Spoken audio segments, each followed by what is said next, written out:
15 నిమిషాలు కారణమైంది ఆలస్యంగా అవడానికి.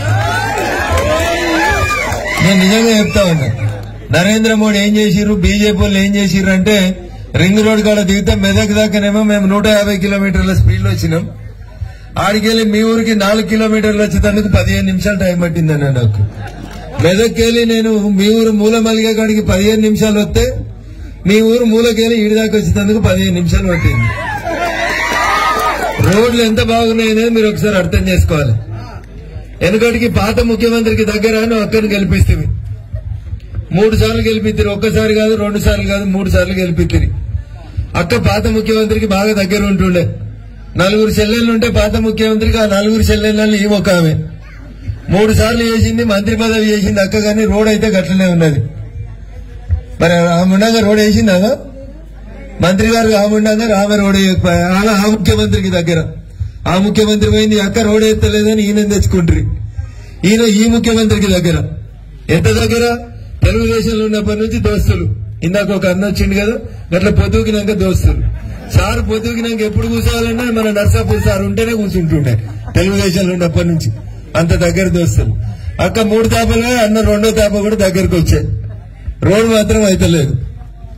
గతంలో ఈ ఊరు నుంచి జడ్పీటీసీలు ఉండ్రి, టీఆర్ఎస్ పార్టీ అధికారంలో ఉండే. 5 టర్ములు అంటే దగ్గర 20-25 ఏళ్ళు అయింది. ఒక డాంబర్ రోడ్ వేయలేదు.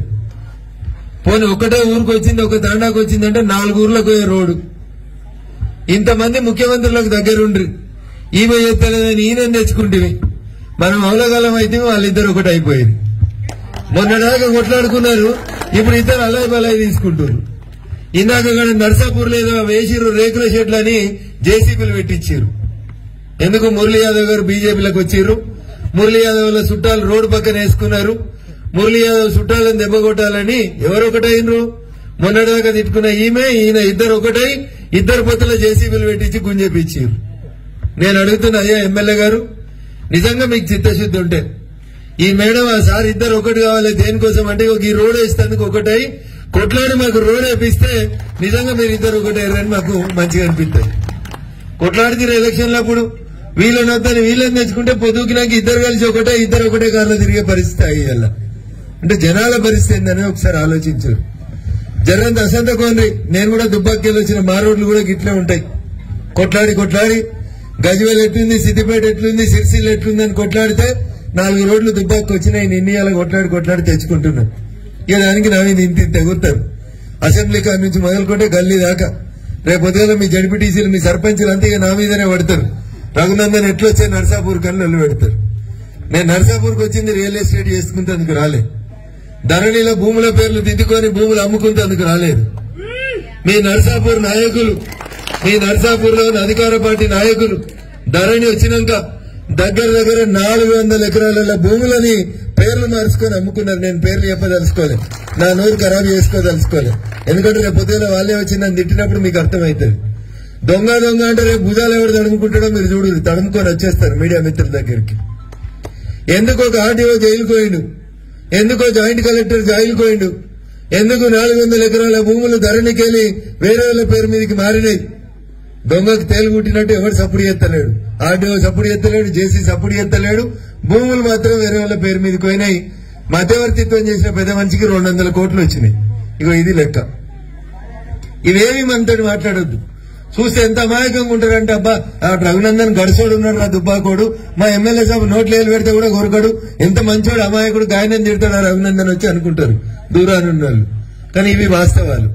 ఆర్డీఓ జైలుకి ఎందుకు పోయిండు, జాయింట్ కలెక్టర్ జైలుకి ఎందుకు పోయిండు? 400 ఎకరాలు మీరు ధరణిలలో రద్దు చేపించి ఎవరి పేరు మీదకి మార్చిండ్రు. సాక్ష్యాలు కాగితాలు తెమ్మంటే తీసుకొని వస్తాం. నర్సాపూర్ అంబేద్కర్ కాడికి రమ్మంటారా? మెదక్లో రేపు శివాజీ బొమ్మ పెడుతున్నారు, శివాజీ చౌరస్తాకి రమ్మంటారా? యాడికి రమ్మంటే గాడికి వస్తాం. మరి మీరేం చేసిరని కొంతమంది అడుగుతున్నారు. కరోనా వచ్చింది, కష్టకాలం వచ్చింది, ఇళ్లకెళ్లి బయటకు వచ్చే పరిస్థితి లేదు, కూలి పని చేసుకునేటువంటి పరిస్థితి లేదని దగ్గర 2.5 ఏళ్ల కోలే ఒక్కొక్కరికి 5 కిలోల ఫ్రీ బియ్యాన్ని నరేంద్ర మోడీ గారు కేంద్ర ప్రభుత్వం ఇస్తా ఉంటే, ఈ 5 కిలోలకి 6 కిలోలు కల్పించి ఇవ్వాల్సినటువంటి గౌరవ ముఖ్యమంత్రి గారు ఈ 6 కిలోలు దాచిపెట్టారు పోయి ఆ 5 కిలోలు ఇచ్చేయరని ఇస్తా ఉన్నాడు. చాలుతున్నాయి కదా 5 కిలోలు, చాలే అవి. కానీ సార్కు మాత్రం ఆ 5 కిలోలకి 6 కిలోలు కలిపి ఇవ్వమంటే మనసు ఒప్పుతలేదు. ఇది ఉన్నట్టే చెప్పిపోదామని వచ్చిన నేను. రాత్రిపూట నాకు తెలుసు సారు దోస్తులు చాలా మంది వస్తారు నా మీద కుస్తీకి లడాయికి. ఎందుకంటే నేను వచ్చిన టైమే ఘా టైం, వాళ్ళు వచ్చే టైంకి నేను వచ్చిన. ఊర్లో ఎంత మంచిగానే అంటే డాంబర్ రోడ్ రాదు ఊరికి. ఏమొస్తుంది ఊర్లో? యాడ కిరాణా దుకాణం ఉంటే ఆడ సారు దోస్తులు వస్తారు. ఇవి వస్తాయి, ఇవి కూడా వస్తాయా? ఉప్పు దొరకదు, కందిపప్పు దొరకదు, కానీ ఈ 3 మాత్రం బరాబర్ దొరుకుతాయి. ఏ కిరాణా దుకాణం కన్నా ఓనరు. అవి నేను అబద్దం చెప్తే రేపు పొద్దున వెలువరి మళ్ళీ వచ్చి చెప్పిపోతానండి మీకు. చంద్రశేఖరరావు గారు ముఖ్యమంత్రి అయినప్పుడు పింఛను మేమిస్తున్నాం పెద్ద కొడుకులకి ఇస్తున్నాము అని చెప్తాడు. ఎంత ఇస్తున్నావా? 2000 ఇస్తాడు. సార్ కడుపు చల్లంగా మంచి మాట చెప్పిండని అనుకున్నాం. ఇంటి నీ కొడుకు విద్యా వాలంటీర్ చేస్తుండు, పింఛన్ కట్ అవుతుంది. నీకు ఇట్లా జర బంగ్లా లాంటిది ఉంది, పింఛన్ కట్ అవుతుంది. నీ ఇంటి ముంగట ఆటో కనబడుతుంది, పింఛన్ కట్ అవుతుంది. నీ కొడుకు హైదరాబాద్ లో కండక్టర్ నౌకరీ చేస్తాడు, నేను చూడాడు, నీ గంజి వేయడు, కానీ నీ పింఛన్ కట్ అవుతుంది. గదేంది సార్ అంటే నీ కొడుకు పట్టణంలో కొలువు చేస్తుండు అంటాడు. నీ కొడుకు టీచర్ నౌకరు వచ్చిపోయి నారాయణకెళ్ళి వాళ్ళ సంసారం వాళ్ళు చేసుకుంటారు, నీ పింఛన్ కట్ అవుతుంది. ఇంటికి ఇచ్చేది 2000 పింఛన్. ఇది ఈయన వచ్చినాకనే మొదలైనట్టు చెప్తాడు సార్ ఉంటే కంటే ముందు పింఛన్ లేదు. వెనకడికి ఎన్టీ రామారావు పోయినాక చంద్రబాబు నాయుడు వచ్చినప్పుడు 75 రూపాయలు పింఛన్ ఇచ్చిండు. తర్వాత కాంగ్రెస్ వాళ్ళు వచ్చినాక 200 పింఛన్ ఇచ్చారు. ఇలా 2000 పింఛన్ ఇచ్చారు. ఇచ్చిన 2000 ముచ్చట చూడరు. ఇక మీరంతా అమాయకులు. మా ఊళ్ళంతా ఆయన కడుపు చల్లంగా ఉండకొడుకు లెక్క 2000 ఇచ్చిండు అని గుద్దుతిరి. వాడు వంగవేటి ఎట్లా గుద్దుతుండో నేను చెప్తాను మీకు. నీ కొడుకు టీచర్ అయితే 1,00,000 రూపాయలు జీతం వస్తుంది. నీ కొడుకు కండక్టర్ అయితే 30,000 జీతం వస్తుంది. నీ కొడుకు కానిస్టేబుల్ అయితే 50,000 రూపాయలు జీతం వస్తుంది. 50,000 జీతం నీ కొడుకు ఎగదొప్పి నీకు 2000 ఇస్తున్నాడు సార్. మీ బిడ్డ కొలువు రాదు, నీ కొడుకు కొలువు రాదు. నీకు ఇచ్చే 2000 రోజు గడ్డంగా ఇస్తే బ్లేడ్లకు అయ్యే ఖర్చుకు సరిపోదు. అందుకని ఊళ్ళో పుట్టి పోతుంటే పొరగాళ్ళంతా గడ్డాలు పెంచుకొని రోడ్ల మీద తిరుగుతా ఉన్నారు. ఇదేంటి అంటే ఇది వాస్తవ పరిస్థితి. 200 పింఛన్లు ఇచ్చినప్పుడు చిన్న సీసా ధర ఎంత ఉన్నాయంటే 30 రూపాయలు ఉండే. ఎంతుండే? 30 రూపాయల నుంచి 50 రూపాయల మధ్య దొరుకుతుండే. ఇలా పింఛన్ ఎంత అయిందంటే 2000 అయింది అని గొప్పగా చెప్తాం. ఇలా ధర ఎంత ఉందో మీరు చెప్పాలి. ఊర్లో ఎంతుందే? 240 నుంచి 300 రూపాయలు అయింది. 200 ఇచ్చినప్పుడు 30 రూపాయలు ఉన్న సీసా 2000 ఇస్తే 300కి అయింది అనుకోవా, అప్పుడు ఎన్ని సీసాలు వస్తుండే? 200కి 30 రూపాయలు పెడితే అప్పుడు ఇలా 300 అయితే 250 అయితే ఇప్పుడు కూడా గదే 7 సీసాలు వస్తున్నాయి. ఏం జరిగింది? పింఛే అని దాచిపెట్టుకుంటది. అటుదిక్కే గుంజబట్టే ఏం చేయాలి? ముసలాయనికి పైసలు లేవు. ముసలాయన 200 ఏరాదో సీసా తెచ్చుకుంటా అంటాడు. ఒకసారి అడుగుతాడు, 2 సార్లు అడుగుతాడు. ఈ ముసలా ఉంటది నీ తాగుడు పాడు కానీ ఇది మన్మన్కి డ్రెస్ కోసం పెట్టినా ముసలి అంటది. 2 సార్లు చూసి ఆయన వంగబెట్టి 2 గుద్ద ఆయన బొడ్లకెళ్ళి సజ్జెత్తుకుపోతాడు. ఇచ్చే 2000 పింఛన్కి ఆలుమోగలకు పంచాయతీ. ఇంట్లో కోడలు కూర్చుంటది. అత్త అరువు మీద కూర్చొని పక్కింటి వాళ్ళతో ముచ్చట పెడుతుంటది. కోడలు బీడీలు చేసుకుంటా అనుకుంటది. ఇంటికి ఒకటే పింఛనాయే, ఈ ముసలి ఎప్పుడు పోవాలా, పింఛన్ నాకెప్పుడు రావాలని. ఇచ్చిన 2000కి ఆలుమోగలకు పంచాయతీ పెడతాడు, అత్త కోడలు కూడా పంచాయతీ పెడతాడా? ఇంటికి ఒకటే కరెక్ట్ అయితే మీరందరూ ఒకటి అడగాలి సార్ని. 2000 పింఛన్ కోసం 100 కండిషన్లు పెడుతున్నావు. కండక్టర్ అయితే రాదు, బంగ్లా ఉంటే రాదు, కానిస్టేబుల్ అయితే రాదు. మనం అడగాలి, సారు నీ జీతం ఎంత అని అడుగుండు. ఈ దేశంలో 28 రాష్ట్రాలు ఉన్నాయి. ఏ ముఖ్యమంత్రి జీతం కూడా మన చంద్రశేఖరరావు సార్ అంత జీతం ఉండదు. ఎందుకంటే చంద్రశేఖరరావు సార్ పనిచేసినంత ఈ దేశంలో ఏ ముఖ్యమంత్రి కూడా పనిచేయడు. పొద్దుగా లేతే పాపం సార్ మబ్బులు 5ంటికి లేస్తాడు, 6 దాకా యోగా చేస్తాడు. 7 గంటలకు పొద్దుగానే పోయి బాయికాడ మోటార్ పెట్టాలనే, కూరగాయలు వండియాలనే, మళ్ళీ ఆడికెళ్ళి 9:30కి వచ్చి టిఫిన్ చేయాలనే, 11ంటికి సెక్రటరియట్కి రావాలనే, 5 దాకా సెక్రటరియట్ లో పనిచేయాలనే, 6 గంటలకు మళ్ళీ పొలం కాడుకోవాలనే, మళ్ళీ 4 దోస్తులు తెచ్చి మేకను వచ్చి దావత్ చేయాలనే. ఇట్లా సార్ దినచర్య 5 గంటలకు మొదలైతే పాపం రాత్రి 11 దాకా పనిచేస్తాడు.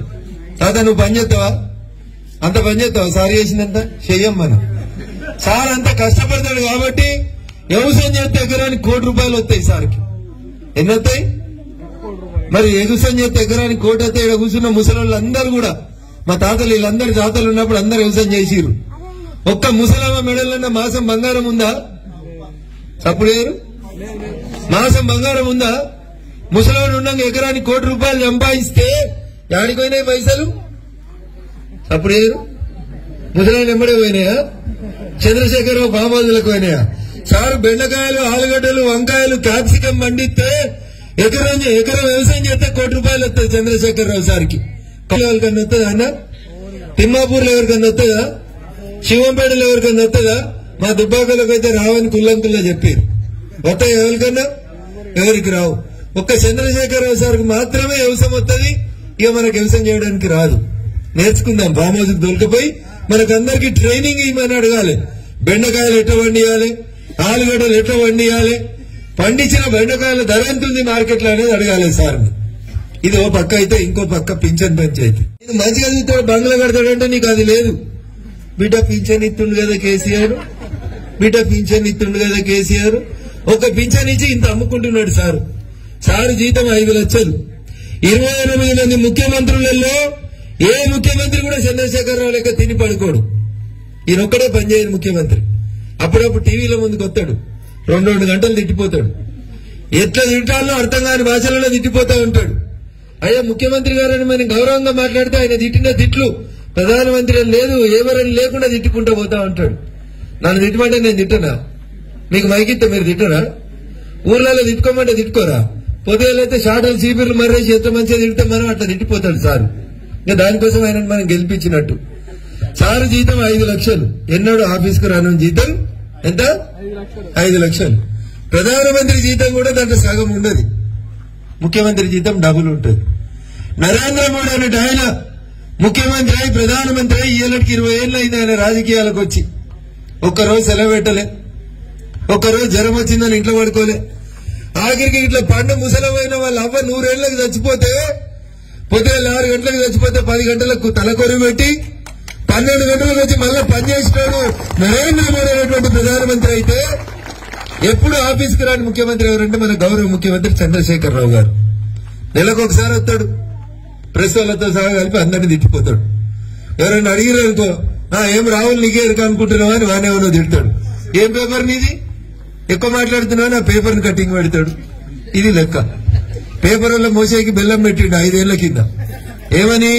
జర్నలిస్టులు బాగా కష్టపడుతున్నారు, పాపం మా జర్నలిస్టు మిత్రులు అందరికి కూడా జర డబుల్ బెడ్రూమ్ కట్టిస్తే ఇజ్జత్ పోతుంది, జర పెద్ద ఇల్లు కట్టిస్తా అన్నాడు. అన్న ఎన్ని ఇళ్ళు వచ్చినాయో మా కౌడిపల్లి జర్నలిస్టు మిత్రులు చెప్పాలి. మనకెట్లా చెప్పిండు ముచ్చట? మనకెట్లా చెప్పిండమ్మా? మన ఇంట్లో మనవాడ కాంగ్రెస్ అని అకలు లేదు, అటు 10 అడుగులు ఇటు 10 అడుగులు డబ్బా కట్టిస్తాడా? ఇందిరా మిల్లని ఒకటే అర్ర కట్టిస్తాడా? నన్ను చూడురి, నా అందం చూడురి, నన్ను గెలిపియండి. నన్ను గెలిపిస్తే ఇంటికి బిడ్డను పెళ్లి చేసి అల్లుని దొరికొస్తే బిడ్డకు అల్లునికి 1 బెడ్రూము, ముసలానికి 1 బెడ్రూము, ఇంటి వెనుక బర్రెలు, ఇంటి ముంగట గొర్రెలు, అవసరం ఉంటే ఊరుకోలు కూడా పెట్టుకోండి, మంచిగా డబుల్ బెడ్రూమ్లు వస్తాయి అన్నాడు.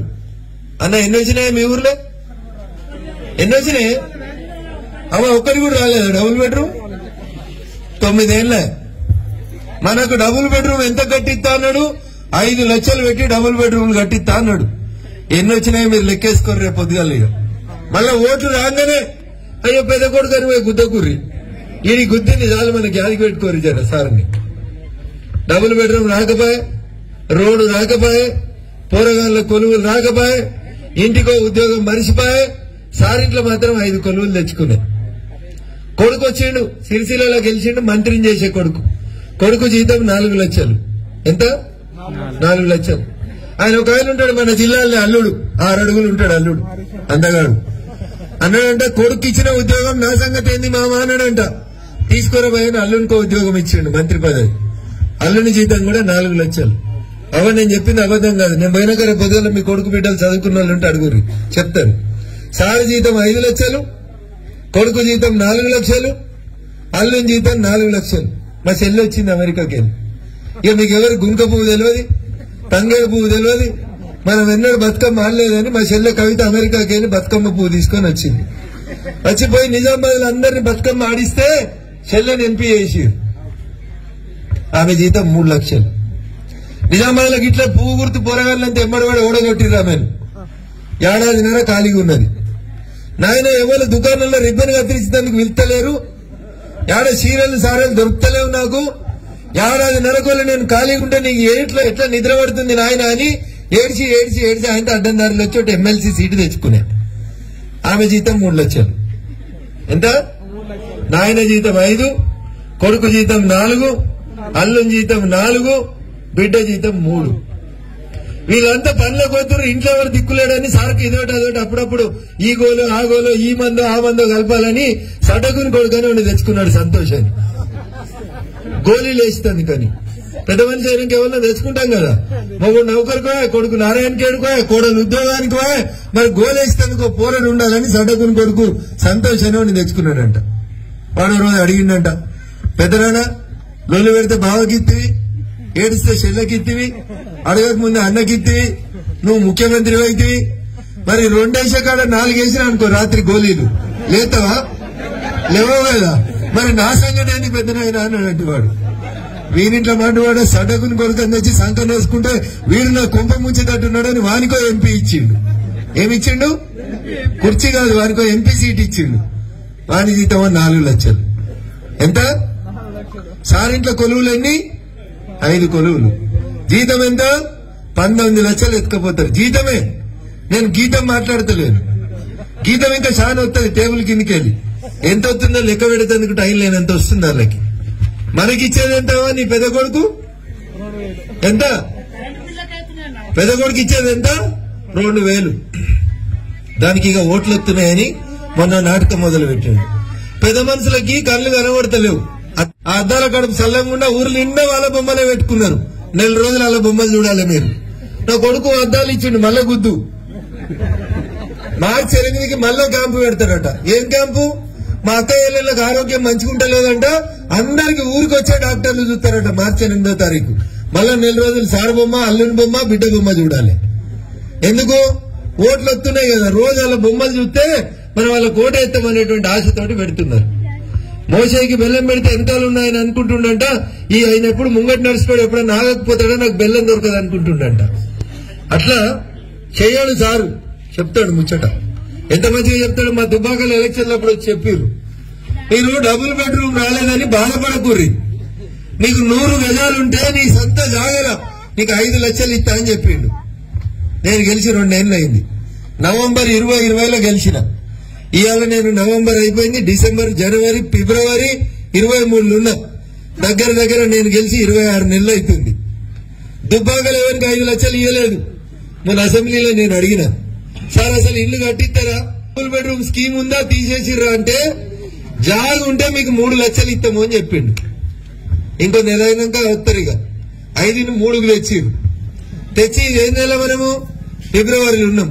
ఉగాది వెళ్ళినాక ఒక కాగితం పట్టుకొని వస్తారు. 2 లక్షలు ఇస్తా అని మార్చి ఏప్రిల్లో నీ కాగితం ఇస్తారు. ఇచ్చి ఇల్లు మొదలు పెట్టిస్తారు. మొదలు పెట్టుకోమంటాడు. సార్ అవతల పడతాడు, ఇచ్చినాడు అవతల పడతాడు. ఇది సేమ్ కథ. మళ్ళీ మోసేకి బెల్లం పెట్టినట్టే నువ్వు ఇల్లు మొదలు పెడతావు. జూన్లోనో జూలైలో ఎలక్షన్ కోడ్ వస్తుంది. బేస్మెంట్ కట్టగానే 5,000 10,000 చేతులు పెడతారు. వాడి ఇంట్లో మన కూడా బీజేపీ ఎలక్షన్ కోడ్ తెచ్చిండు. ఇప్పుడు నీకు పైసలు ఇచ్చేందుకు వీలు కాదు. నువ్వు ఇల్లు కట్టుకోవాలంటే మళ్ళా కారుకే ఓటేయమనేటువంటి ముచ్చట చెప్తారు వాళ్ళు. ఇక మా వాళ్ళు పోయి, అవును బిడ్డ ఇల్లు రాదట కదా, కారుకే వేద్దాంపా, ఇక వేద్దాంపా, పోతే మన ఈసారి ఒకసారి చూద్దాం, మన ఇంట్లో మనవాడ ఇల్లు ఇస్తాడట కదా, పోదాంపా అంటారు. ఇక మీ ముచ్చట సల్లంగుండా ఇది సరైనది కాదు.